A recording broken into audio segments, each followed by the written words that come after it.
Hoje eu vou compartilhar com vocês um conselho que eu geralmente passo para os jovens, entendendo os jovens aí como pessoas até uns 25 anos de idade. Pessoas que estão num momento da vida em que geralmente os dilemas eles são mais intensos, porque muitas escolhas têm que ser feitas e você tem menos experiência, tem uma identidade que ela tá sempre em formação, mas nessa época você é muito mais inseguro, né? São escolhas mais sérias.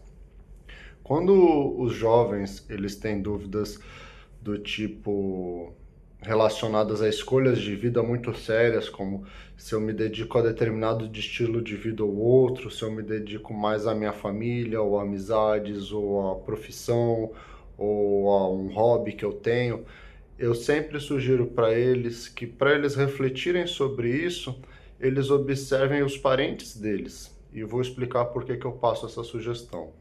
Talvez você pense que é porque a família ela vai ser sempre mais importante, isso não é por isso, tá? É por causa da proximidade física que você tem dessas pessoas que são seus parentes, de forma que esse conselho serve para outras pessoas que você conviva com a mesma proximidade que um parente, porque essa proximidade ela permite que essa análise vai ser mais detalhada e mais adequada para você refletir sobre esses parentes, as escolhas que eles fazem e você poder pensar sobre você mesmo.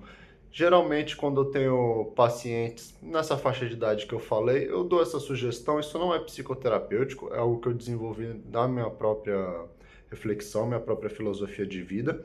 E geralmente, né, a psicoterapia ela é individual, cada caso é de um jeito, mas quando se trata dessas questões genéricas, se tem uma abertura, eu falo, olha, observa os seus parentes e é sempre muito produtivo, né? Sempre tem um retorno legal. Essa sugestão, ela sempre é bem-vinda. Por que que eu acho isso tão importante hoje em dia, gente, apesar de poder parecer óbvio? Porque já há muitos anos e cada vez mais nós somos bombardeados com informações sobre perspectivas de vidas que são fracionadas e são selecionadas com intenções geralmente narcisistas, se não comerciais. Sim, estou falando das redes sociais. Você recebe muita informação de pessoas promovendo modos de vida, ideias, movimentos, ideologias, e é um recorte que ele é intencional e nisso ele acaba sendo muito artificial. Como que eu comecei a observar isso?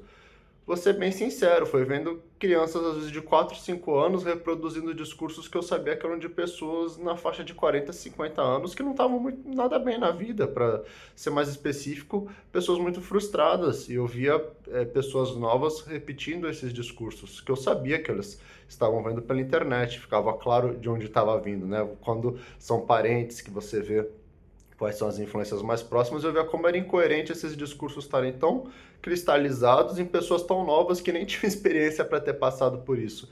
Então, acho que é um perigo, e aí quando você faz certas escolhas quando você é novo, às vezes você só vai se arrepender muito lá na frente.